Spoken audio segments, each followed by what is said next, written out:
नमस्ते दोस्तों, शिवदयाल बिहार चैनल पर आप सभी का ग्रेट वेलकम है। हमें लगता है कि हमें लगातार कुछ ना कुछ सीखते रहना चाहिए क्योंकि सीखते रहने से दिमाग का कसरत होता है, जिससे दिमाग का सोचने और समझने का क्षमता बढ़ता है।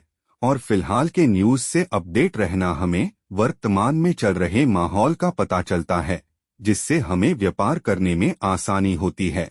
हालांकि हम आपको बता दें कि आज हम ये पढ़ने वाले हैं कि बिहार में कितना फीसदी या प्रतिशत गेहूं को रोपा गया है। इसे जानने से हमें ये लाभ हो सकता है कि क्या भविष्य में गेहूं का दाम बढ़ेगा या घटेगा। यदि गेहूं का उत्पादन कम हुई है तो दाम बढ़ेगा, यदि गेहूं का उत्पादन अधिक हुई है तो दाम घटेगा। परंतु ये तो सिंपल फंडा है, कोई भी आसानी से बता देगा कि गेहूं का दाम घटेगा या बढ़ेगा।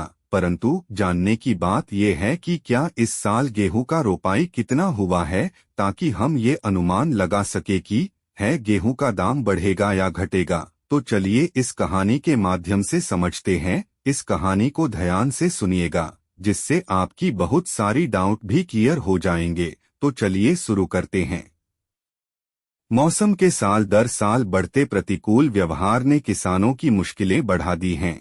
फसल चक्र के अनुसार मौसम का व्यवहार नहीं होने से रोपनी बुआई से लेकर कटनी तक अनिश्चितता की स्थिति बनी रहती है।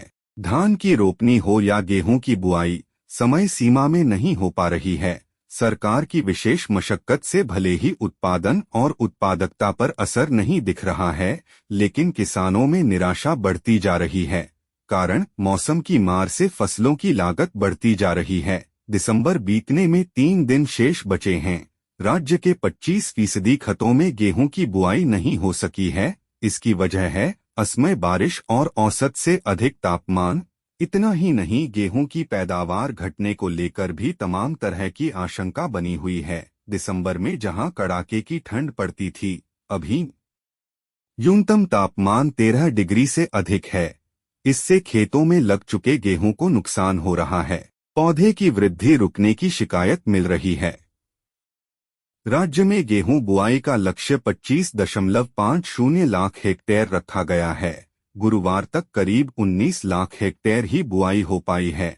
कृषि विभाग का कहना है कि जनवरी पहले सप्ताह तक लक्ष्य प्राप्त कर लिया जाएगा। हालांकि कृषि विशेषज्ञों का मानना है कि देर से बुआई होने पर दाने छोटे होंगे, क्योंकि देर से बुआई करने पर पौधों को बढ़ने के लिए कम समय मिलता है। इसके परिणामस्वरूप पौधे पूरी तरह से विकसित नहीं हो पाते और उनमें दानों का उत्पादन कम होता है। बिहार कृषि विश्वविद्यालय के मौसम कृषि वैज्ञानिक डॉक्टर सुनील कुमार का कहना है कि बुआई के समय आदर्श तापमान 8 से 9 डिग्री होना चाहिए। इस तापमान पर बीज अंकुरित होने में आसानी होती है और पौधे का विकास भी अच्छा होता है। वहीं पौधे बढ़ने यानी कल्ले लगने के समय न्यूनतम तापमान 4 से 5 डिग्री होना चाहिए। इस तापमान पर पौधे की वृद्धि अच्छी होती है और पौधे में रोग और कीटों का प्रकोप भी कम होता है। बुआई में देरी और अनियमित तापमान का असर पौधे के विकास और उत्पादन पर पड़ता है। ध्यान दें कि गेहूं अभी तक 75% रोपा जा चुका है और सरकारी रिपोर्ट और हिंदुस्तान अखबार के अनुसार 25% जनवरी के पहला सप्ताह तक रोपा जाने का संभावना है। एक बार हम पूरी वीडियो को एक लाइन में एक्सप्लेन कर देता हूँ। हालांकि हम ये जान लिए कि उत्पादन कम और अधिक क्यों होता है। 75% रोपा जा चुका है और 25% रोपना बाकी है।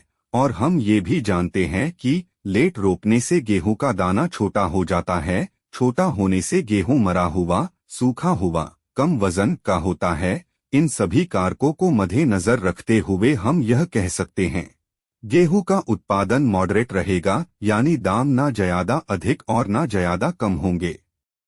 ध्यान दें कि ये न्यूज़ हम हिंदुस्तान पेपर से लिया हूँ और विस्तार से जानने के लिए हिंदुस्तान 26 दिसंबर 2023 के अखबार देख सकते हैं। धन्यवाद। आपको लगता है सब्सक्राइब हमारे चैनल को करना चाहिए तो आप सब्सक्राइब कर सकते हैं, नहीं लगता तो नहीं भी कर सकते हैं।